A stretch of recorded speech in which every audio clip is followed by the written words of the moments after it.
Afinal de contas, o que são os sacramentos? Eles são tipo canais diretos da graça de Deus, como acredita a Igreja Católica? Ou seriam mais como símbolos de uma fé que já existe no coração, como defendem os protestantes?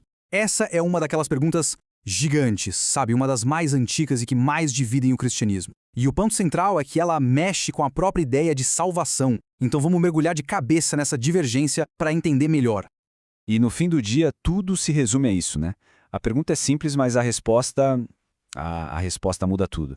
Não só na teologia, mas na vida prática de milhões de pessoas. Será que a salvação depende mesmo da participação nesses rituais? Vamos dar uma olhada nos argumentos de cada lado? Bom, para a gente conseguir entender essa questão que é bem complexa, a gente vai seguir um roteiro aqui em 5 pontos. Primeiro, a gente vai direto no ponto da discórdia. Depois, vamos ver o que cada palavra significa. É sinal ou é símbolo? Aí, a gente entra na matemática da coisa. São 7 ou são 2? Em seguida, vamos focar no debate mais famoso, o do batismo. E por fim, a gente vai ver como tudo isso resulta em 2 caminhos bem diferentes da graça. Beleza? Então, bora lá. Certo, então vamos começar pelo começo. Para entender a briga, a gente precisa saber onde ela começou, né? Qual é a raiz dessa divergência toda? Onde é que as duas visões batem de frente? E aqui a gente já vê o conflito central, bem claro. De um lado, a visão católica. Para ela, os sacramentos são meios necessários da graça, ou seja, não é opcional, é o caminho instituído por Cristo para receber a graça. Do outro lado, a visão protestante. O foco aqui é a salvação pela fé. E nesse raciocínio, exigir sacramentos pode parecer obra, sabe? Ações humanas que poderiam competir com a ideia de que só a fé é suficiente. Essa diferença toda fica ainda mais nítida quando a gente olha para as palavras que cada um usa. Parece um detalhe, mas não é. O que um lado chama de sacramento, o outro geralmente chama de ordenança. E acredite, essa escolha de palavras diz basicamente tudo. Olha só que interessante a definição católica. A palavra-chave aqui é eficaz. Para a teologia católica, um sacramento não é só um símbolo da graça. Ele realiza a graça. É um canal que funciona de verdade, que comunica a graça de Deus. Em outras palavras, ele não só representa, ele faz aquilo que ele significa. É potente. Agora, vamos para o outro lado. A visão protestante vê a ordenança de um jeito bem diferente. Pensa no batismo, por exemplo. Ele seria uma representação externa, visível, de algo que já aconteceu por dentro, pela fé. É um testemunho público, um ato de obediência, uma representação linda com certeza, mas não tem um poder de salvar por si só. É um símbolo do que Deus já fez e não um meio que ele usa para fazer. E claro, essa diferença toda na definição leva a uma pergunta bem prática. Afinal, quantos rituais desses existem? Bom, a resposta vai depender muito de para quem você pergunta. Do lado católico, a resposta é 7. A Igreja Católica reconhece 7 sacramentos. E eles cobrem basicamente a vida inteira de uma pessoa, sabe? Desde o batismo, lá no comecinho, até o matrimônio, a unção dos enfermos. A ideia é que eles foram instituídos por Cristo para marcar presença nos momentos mais importantes da jornada de um fiel. Já do lado protestante, a conta é bem diferente. São 2.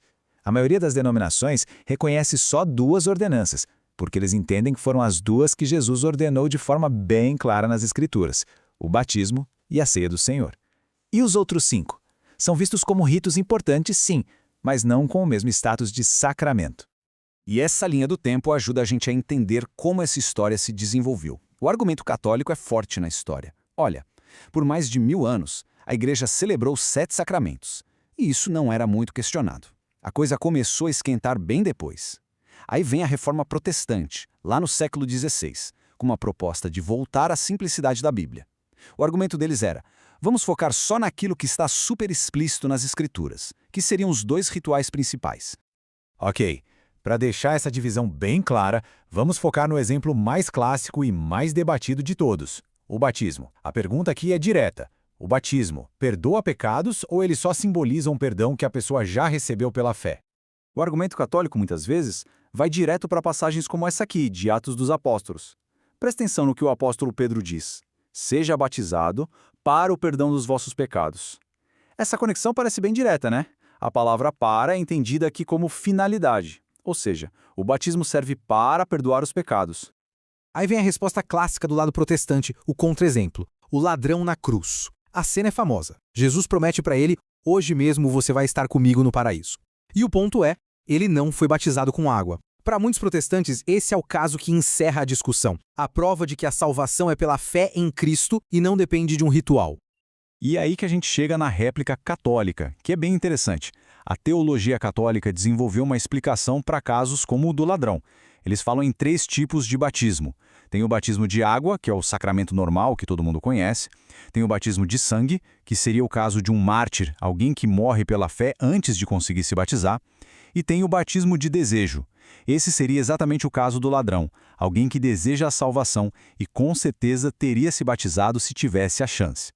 Então, no fim das contas, o que a gente tem aqui são 2 modelos, 2 formas fundamentalmente diferentes de entender como a graça de Deus funciona, como ela chega até as pessoas. Essa imagem aqui resume a diferença de um jeito perfeito. Pensa assim, no modelo católico, os sacramentos são os canais por onde a graça flui. O fluxo é de Deus passando pelo sacramento e chegando na pessoa. Já no modelo protestante, o caminho é outro. A graça de Deus vai direto para a pessoa e cria fé. E aí, essa pessoa, como uma resposta de obediência, participa das ordenanças que funcionam como um testemunho dessa fé que ela já tem. Toda essa divergência, sabe, entre sacramentos, que são meios de graça, e ordenanças, que são símbolos, nos deixa com uma pergunta ainda maior, uma que vai além de qualquer denominação.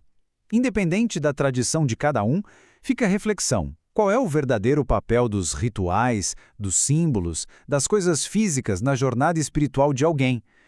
Essa é uma questão bem fundamental para a gente pensar a respeito.